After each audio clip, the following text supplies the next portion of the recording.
안녕하세요. 사연을 시작하기에 앞서 구독과 좋아요 부탁드려요. 감사합니다. 사연 시작해 볼게요. 저는 어느덧 결혼한 지 3년이 되었습니다. 남편과의 결혼 생활은 꿈꿔왔던 것보다 더 행복했어요. 시어머님도 친딸처럼 저를 아껴주셔서 주변 친구들이 부러워할 정도였죠. 시어머님은 제가 해드리는 음식이면 무엇이든 맛있게 드시고 제 취향을 존중해 주셨어요. 명절에도 저에게 많은 일을 시키지 않으셨고 오히려 제게 쉬라며 배려해 주셨죠. 그런 시어머님의 모습에 감사했고 더 잘해드리고 싶은 마음이 컸습니다.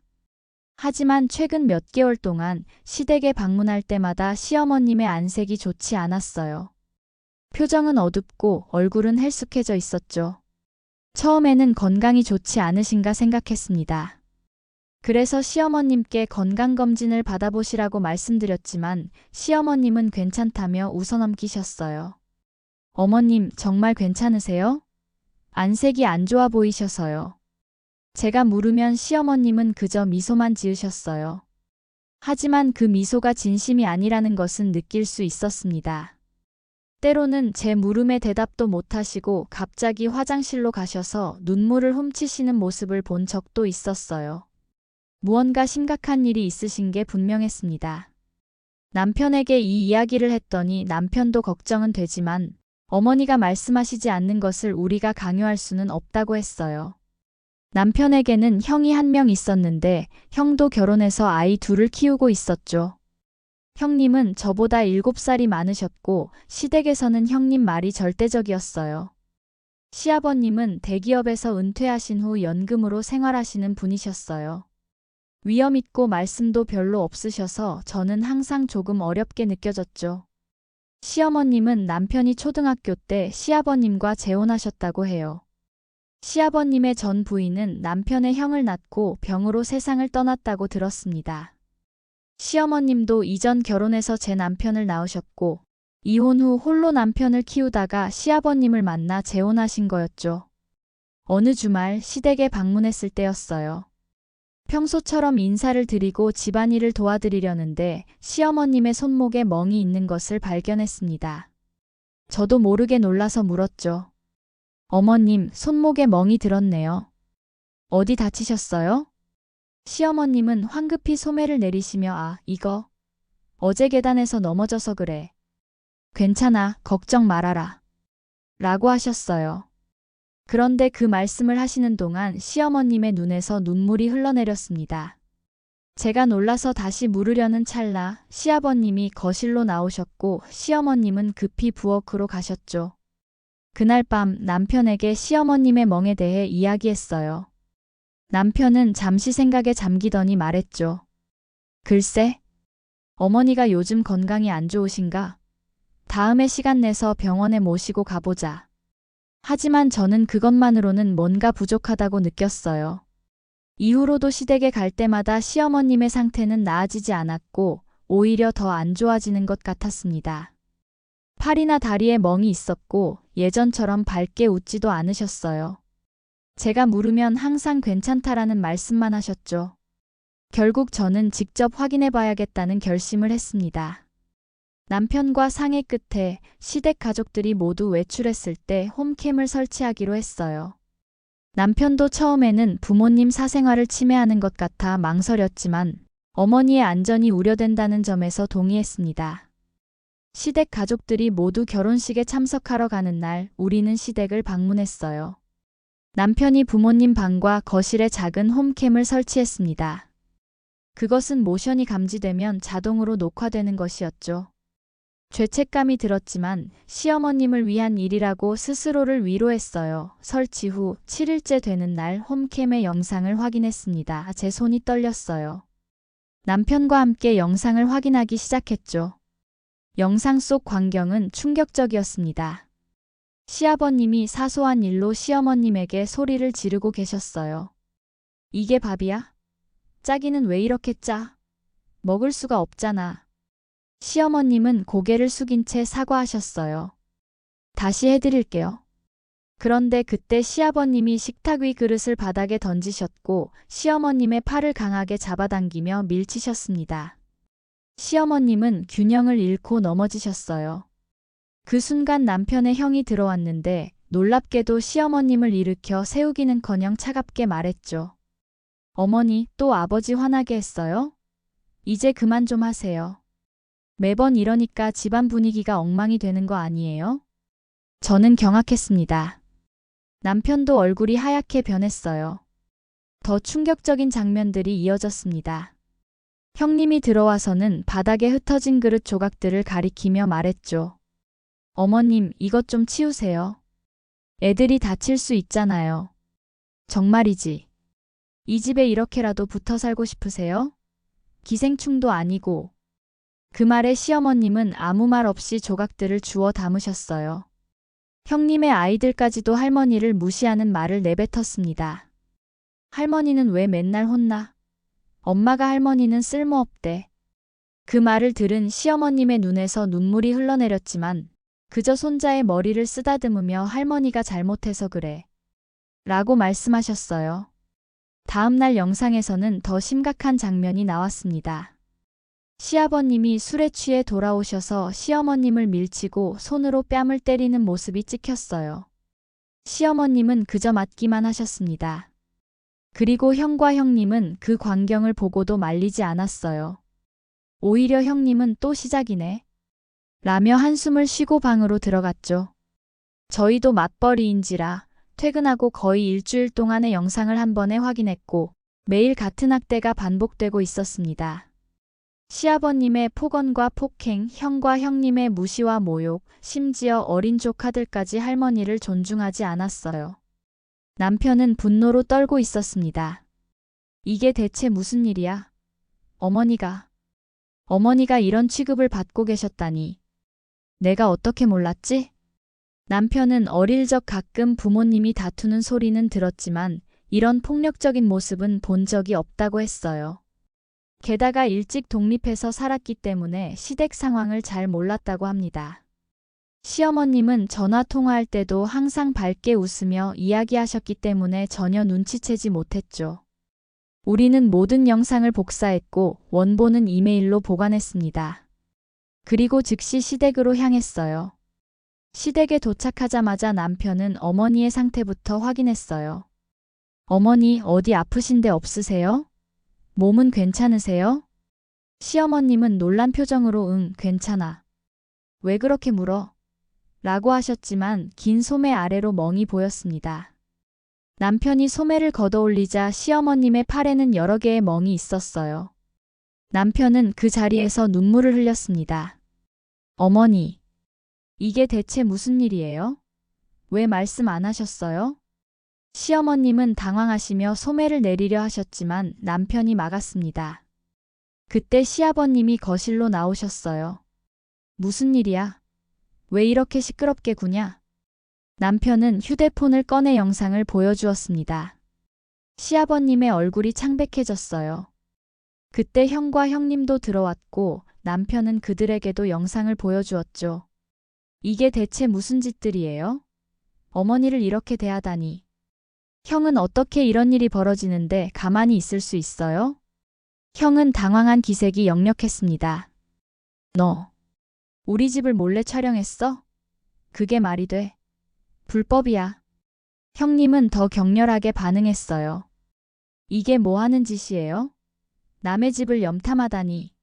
그 휴대폰 내놔요, 당장. 형님이 남편의 휴대폰을 뺏으려고 했지만 남편은 그 자리에서 휴대폰을 바닥에 던져 부숴버렸습니다. 시아버님과 형님의 얼굴에서 안도의 표정이 스쳐 지나갔어요. 그러자 남편이 말했죠. 걱정 마세요. 이 영상은 이미 원본을 따로 보관해뒀으니까요. 이대로 넘어갈 생각은 없습니다. 어머니를 이렇게 학대하고도 버젓이 살 수 있을 거라고 생각하지 마세요. 남편은 시어머님의 방으로 가서 짐을 싸기 시작했어요. 저도 따라 들어가 도왔습니다. 시어머님은 계속 말렸어요. 괜찮아, 괜찮아. 이러지 마. 하지만 남편은 단호했습니다.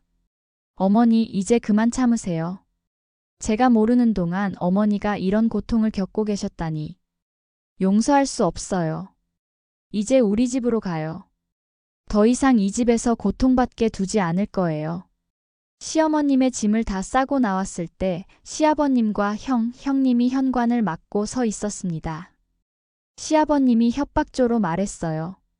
네가 감히 내 아내를 데려간다고? 법적으로 그럴 권리 없어. 당장 놓고 가. 남편은 단호하게 대답했습니다. 아버지, 이 영상들로 학대 혐의로 고소하면 어떻게 될지 아시죠? 형도 방조죄로 함께 처벌받을 수 있어요. 그리고 형수님, 어린아이들까지 할머니를 무시하도록 가르치다니. 정말 어떻게 그럴 수 있으세요? 형님은 얼굴이 붉어지며 반박했어요. 무슨 소리예요? 우리가 언제 그랬다는 거예요? 남편은 차갑게 웃었습니다. 모든 증거는 이미 저장되어 있어요. 변호사에게도 보냈고요. 우리를 막지 마세요. 어머니는 이제 우리와 함께 살 거니까요. 그들은 더 이상 말을 못했고 우리는 시어머님을 모시고 집을 나왔습니다. 차 안에서 시어머님은 계속 눈물을 흘리셨어요. 집에 도착해서 남편이 물었죠. 어머니, 왜 그동안 말씀 안 하셨어요? 제가 도와드릴 수 있었는데. 왜 혼자 힘들어 하셨어요? 시어머님은 떨리는 목소리로 대답하셨습니다. 네가 행복하게 사는 모습을 보고 싶었어. 내 일로 너에게 걱정을 끼쳐주고 싶지 않았어. 그 말에 제 마음이 미어졌어요. 저는 시어머님을 안아드리며 말했습니다. 어머님, 괜찮아요. 이제 우리가 모실게요. 더 이상 혼자 고통받지 않으셔도 돼요. 다음 날 남편은 변호사를 만나러 갔어요. 가정폭력 혐의로 시아버님을 고소하기 위한 준비였죠. 남편의 형과 형님에 대해서도 방조 혐의로 함께 고소했습니다. 변호사는 영상 증거가 확실하기 때문에 승소 가능성이 높다고 했어요. 재판 과정에서 더 충격적인 사실이 드러났습니다. 시아버님이 시어머님 명의의 통장에서 돈을 빼내 형의 사업에 투자했다는 것이었어요. 그 돈은 시어머님이 병원에서 일하면서 모은 노후 자금이었습니다. 더 충격적인 것은 그 사업이 이미 실패했고 돈은 모두 날아간 상태였어요. 법원은 시아버님에게 징역 8개월의 집행유예 2년을 선고했습니다. 형은 벌금형을 받았고 형수님은 사회봉사 명령을 받았어요. 시어머님은 이혼 소송을 제기했고 적지 않은 위자료를 받게 되었습니다. 하지만 실제로 받을 수 있는 재산은 많지 않았죠. 시아버님과 형이 대부분의 돈을 탕진했기 때문이에요. 시아버님은 집행유예로 풀려났지만 동네에서 얼굴을 들고 다니기 힘들었을 거예요. 오랫동안 존경받던 은퇴 임원의 이미지가 하루아침에 가정폭력범으로 바뀐 것이죠. 예전에 친하게 지내던 이웃들도 이제는 시아버지를 피했어요. 남편의 형과 형님도 힘든 시간을 보내고 있었습니다. 형은 또 시작한 사업에서 실패하고 형수님은 아이들의 학교에서 다른 학부모들의 시선을 견디기 힘들어했어요. 결국 그들은 다른 지역으로 이사를 가야 했죠. 몇 개월 후 형님이 찾아와 도움을 청했습니다. 형이 사업에 또 실패해 빚더미에 앉게 되었다고 했어요. 집도 경매로 넘어갔고 아이들 학비도 내기 힘든 상황이라고 했습니다. 제발, 조금만 도와주세요. 아이들 때문에라도. 시어머님과 남편은 단호하게 거절했어요. 형수님, 저희가 어머니께 했던 일들을 생각하면 도와줄 마음이 전혀 없습니다. 더 이상 연락하지 마세요. 시어머님은 우리와 함께 지내면서 조금씩 자신을 되찾아가셨습니다. 처음에는 작은 일에도 놀라시고 눈치를 보셨지만 점차 편안해지셨어요. 시어머님이 제과제빵에 관심이 있다는 것을 알게 되어 클래스를 등록해드렸고 그곳에서 새로운 취미와 친구들을 만드셨습니다. 시어머님은 이혼 후 받은 위자료와 저희가 조금 보태서 작은 카페를 오픈하셨어요. 새 출발이라는 이름의 이 카페는 금방 동네에서 인기 있는 곳이 되었습니다. 시어머님은 매일 활기차게 일하시며 새로운 인생을 즐기셨죠. 시아버님은 몇 개월 후 중풍으로 쓰러져 요양병원에 입원했다는 소식을 들었어요. 돌봐줄 가족이 없어 간병인을 고용했지만 병실은 외롭고 쓸쓸했어요. 형도 사업 실패와 빚 때문에 아버지를 돌볼 여력이 없었고 결국 시아버님은 외로운 요양병원 생활을 이어갔습니다.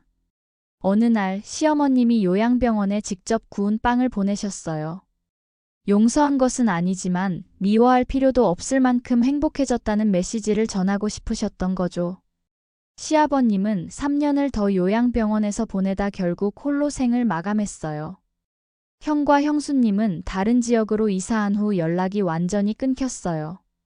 가끔 그들에 대한 소식이 들려왔는데 형은 사업마다 실패하고 형수님은 아이들을 키우느라 고생하고 있다고 했습니다.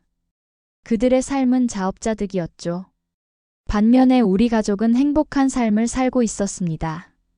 저는 임신을 하게 되었고 시어머님은 손주의 탄생을 기다리며 매일 행복해 하셨어요.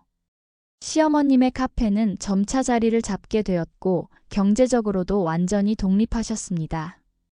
아이가 태어났을 때 시어머님은 손주를 안고 눈물을 흘리셨어요. 이 아이는 사랑 속에서 자랄 거야. 절대로 내가 겪은 일을 겪게 하지 않을 거야. 매주 주말마다 시어머님과 함께하는 저녁 식사는 우리 가족의 소중한 시간이 되었습니다. 시어머님은 손주를 위해 항상 맛있는 쿠키와 케이크를 만들어 주셨고 우리 아이는 할머니의 사랑을 듬뿍 받으며 자랐어요. 시어머님의 카페 벽에는 작은 액자가 하나 걸려 있습니다. 그 안에는 시어머님이 직접 쓰신 글이 있어요. 진정한 가족. 내 인생의 두 번째 장을 열어준 우리 아들과 며느리에게 영원한 감사를. 불길한 직감을 믿고 행동한 그날의 결정이 시어머님의 인생을 구했고 동시에 우리 가족에게 진정한 행복을 가져다 주었습니다. 때로는 불편한 진실을 마주하는 용기가 필요하다는 것, 그리고 그 용기가 누군가의 인생을 바꿀 수 있다는 것을 배웠어요. 정의는 결국 실현되었고 악행은 응당한 대가를 치렀습니다. 시어머님은 학대와 억압에서 벗어나 행복한 삶을 찾으셨고 시아버지와 형네 가족은 자신들의 악행에 대한 응당한 대가를 치렀습니다. 그것이 가장 통쾌한 결말이 아닐까요? 제 긴 이야기를 끝까지 들어주셔서 감사합니다. 구독과 좋아요, 알림 설정까지 잊지 마세요.